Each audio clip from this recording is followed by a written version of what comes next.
Prime Minister Mark Carney has unveiled 7 new major projects he's recommending for fast-tracked approval through Ottawa's Major Projects Office. The latest round includes multi-billion-dollar energy and natural resources developments that the federal government says could help boost Canada's tariff-hit economy. Carney says that the goal is to make the country more economically self-sufficient and a global leader in critical minerals, a sector in high demand worldwide.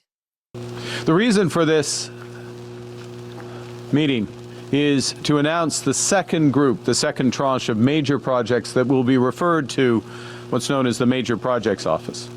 Let me talk a bit about those projects and what they're here for. They're here to reinforce our nation. They are strategies that will make our country more independent, more inclusive, more sustainable, and yes, more prosperous. We're in a situation because of all these changes in the world that many of our historic strengths, based on close ties with the United States, have become our vulnerabilities. We just released a budget last week, and in that budget we estimate that the U.S. tariffs and the associated uncertainty that they're causing will cost the Canadian people about 1.8% of our GDP.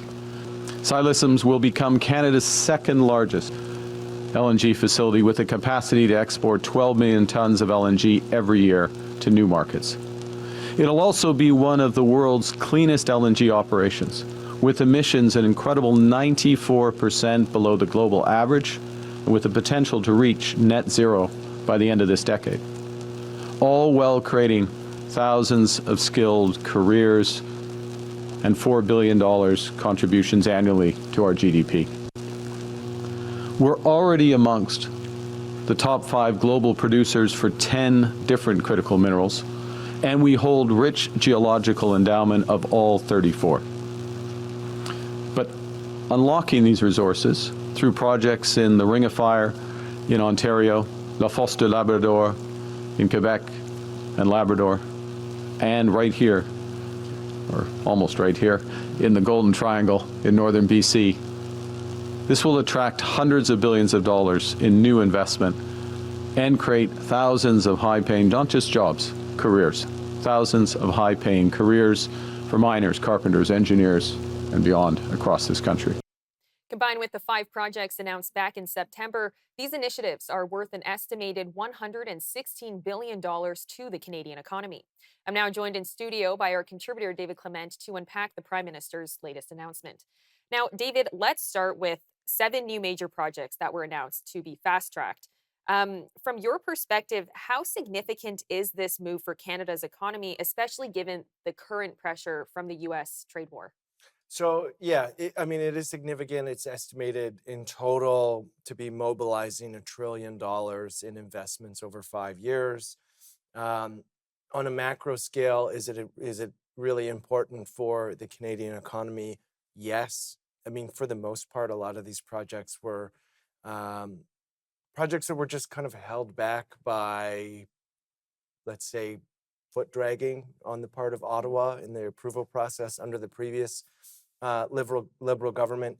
The one kind of hiccup I see here in terms of how it's framed is it will have little to no impact in terms of the current trade war with the United States. A lot of these projects are going to take a lot of time to be complete, where we'll see the full economic benefit.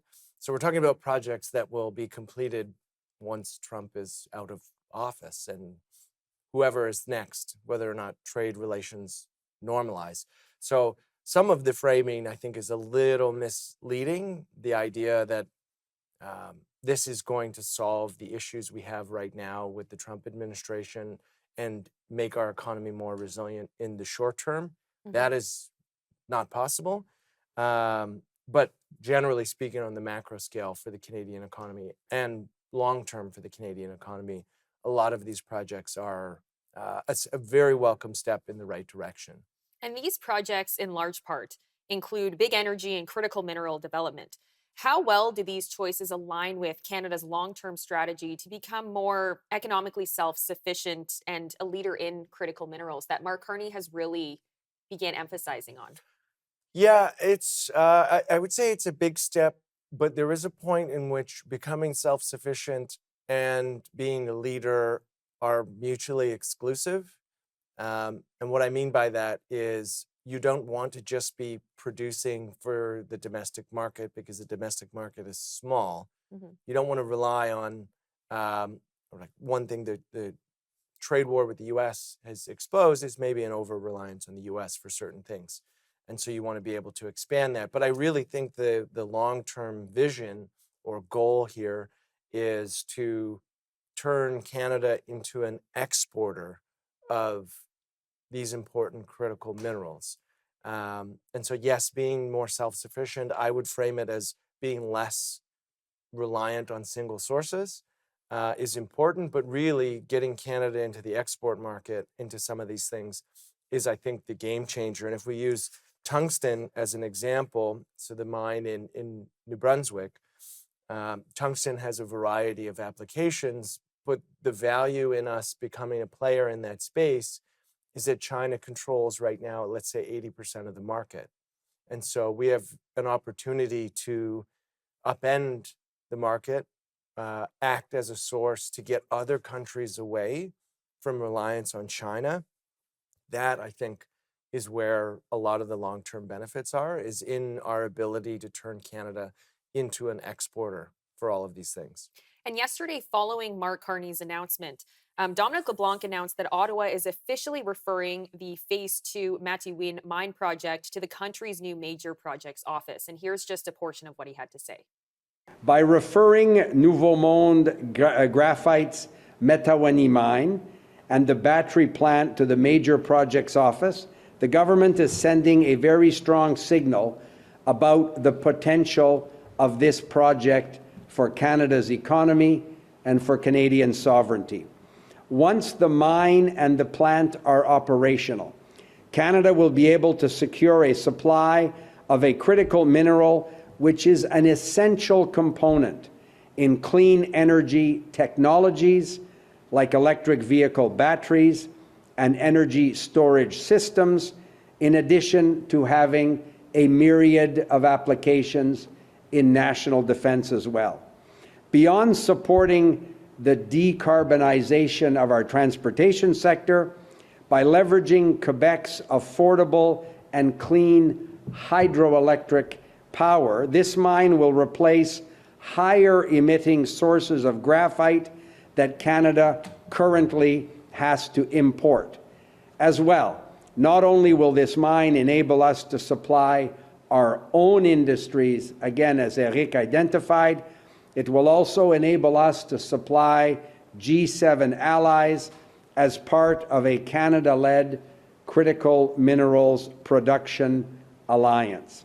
Now, David, following that announcement, how important is the referral of Canada's graphite supply chain and the EV sector overall? And do you think that Quebec will be welcoming to this announcement? Yeah, it's important. So the logistics on the importance of graphite in, yes, the EV sector, but more for lithium ion batteries more generally. So graphite is the primary material in battery anodes. Is the way in which energy is transferred in a lithium ion battery. In an EV, those anodes are made of 100% graphite, and there really are no substitutes. So it's significant. If we look at the composition of a lithium ion battery, about 50% of it is graphite. So this is something that is incredibly important for lithium ion batteries. Now, I would pump the brakes a little bit in terms of the EV sector, because that is just a matter of, again, are we doing this for the domestic market? Are we doing it for the international market? Are we keeping the EV mandate? Are we not? Is the idea that we are then producing the battery materials here to produce the vehicles here to export? I think that's highly unlikely, especially globally. So framing it in the context of the EV market, which Ottawa has done, I think sells well, but there are other policies that Ottawa needs to evaluate in terms of the future of EVs in Canada. Charging infrastructure, are we going to still have tariffs on Chinese EVs? Are we going to still have a EV mandate, or is it going to be delayed or removed? So all of that depends. If the global trend is towards EVs, which it very well could be, then being a premium supplier of graphite is a big step in the right direction, because as other countries in the world that are significantly larger than Canada need those batteries, well, they need that graphite. And if we can become a supplier of that at the global level, that's a big win. Now, David, we do just have to go to break, but we will pick this conversation back up after these messages. We'll be right back after this. Stay with us. Welcome back. Now, before the break, I was joined by David Clement, and we were discussing Prime Minister Mark Carney and the fact that he's unveiled 7 new major projects that he's hoping to be approved through Ottawa's Major Projects Office. Now, yesterday, Energy Minister Tim Hodgson welcomed that decision. And he also said that Canada's Nichols Crawford nickel mine should be added to the list of those 7 major projects. And here's a part of what he had to say. The Crawford Nickel project is a perfect example of nation-building projects that check these boxes. 42 miles north of here, Canada Nickel is developing a mine with a projected lifespan of more than 40 years and the potential to become one of the top 10 nickel producers in the world. Not only that, the project's carbon emissions are estimated to be nearly 90% lower than the global average, with the potential to have a net negative carbon footprint when in full operation. Yeah, that's something to be proud of. Thanks to enabling investments, including a $6.8 million investment from Natural Resources Canada, its Critical Minerals Infrastructure Fund, this project positions Canada as a global leader in low carbon mining and metals processing.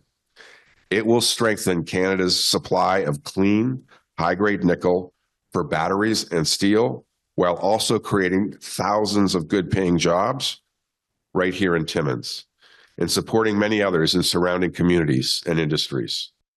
Now, David, what does the inclusion of that project signal about Canada's priorities when it comes to critical minerals? Yeah, so it's interesting because the way in which the nickel that we're talking about is kind of described as low carbon nickel, or green nickel. What that means in practice is it's about 90% emissions wise below the global average. So from a trade perspective, that does potentially give Canada some competitive advantage if a country is trying to source nickel. Where are they choosing to source it from? If they're looking between, let's say, high emission mining elsewhere versus Canada with that emissions reduction, they might be a little more interested in terms of what we have to offer. The one negative, or the one potential negative to the nickel project is, so the total cost is around $2 billion. And the announcement helps, but ultimately it needs investors to make it possible. And that's kind of the running theme through some of these 7 projects. I mean, if we look at the North Coast transmission line, it's a $6 billion program without financing right now. And so someone or some entity from the private sector is going to have to put up the financing to make that possible. If we look at the Pierce Island LNG project, it is about $22 billion in construction. Again, looming financial questions about where that money is coming from. That one also faces some opposition from environmental groups and nearby Indigenous groups. There are court cases over it. And then even the Northcliffe Resources mine for tungsten, that project has been stalled for 10 years in pre-construction because of a lack of private investment. So all of these things are really great signals, but now is where the rubber hits the road, and you have to get the private sector in, make Canada an attractive place to invest, to help actually get all of these things beyond just approval and into the build and mine phase.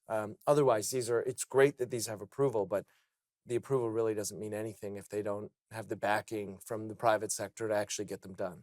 Now, following all of these announcements yesterday, Premier Danielle Smith was a little unhappy that no pipeline was mentioned. Smith says that she remains optimistic, but she says that she trusts that Carney will get that deal done to actually help the energy sector. And here is the clip. When it comes to our proposal, we want, of course, a bitumen pipeline to Asian markets, and we also are coupling that with the Pathways project, as well as addressing the 9 laws that have been impairing our investment climate. I've been going back and forth with the Prime Minister on a memorandum of understanding. I'm very encouraged by where we find ourselves, and I'm very hopeful, and we'll know in a few days whether or not that hope is well-founded. Probably not by Grey Cup, but we will have a pretty good indication in the next few days of whether or not we're going to come to an agreement. Part of the issue, of course, is that he is going to be traveling, and so if we do have something to announce, we'll make sure that you all know. Now, what do you make of Danielle Smith's criticism? And is there a realistic path for a new pipeline to be considered under this whole fast track system? So I mean, I think her criticism is fair. The tightrope that the Prime Minister is walking is multi-layered, right? So you have the Premier of Alberta wanting a pipeline. That means through BC. You have the Premier of BC saying not a chance. And then the next layer to that, which makes it more complicated, a lot of time has been spent focused on the Conservatives and the floor crossing of that member of Parliament. But there are also internal rumblings within the Liberal Party from folks who would be maybe more progressive or more environmentally focused who are disappointed with the budget. An example would be Nathaniel Erskine Smith put out a long video about his disappointment in terms of some of the climate initiatives that appear to be abandoned. And so the Prime Minister is stuck not only trying to navigate disagreements between premiers, but also disagreements within his own party. And that's what makes, I think that's, I would put that as a primary reason as to why that wasn't on the list.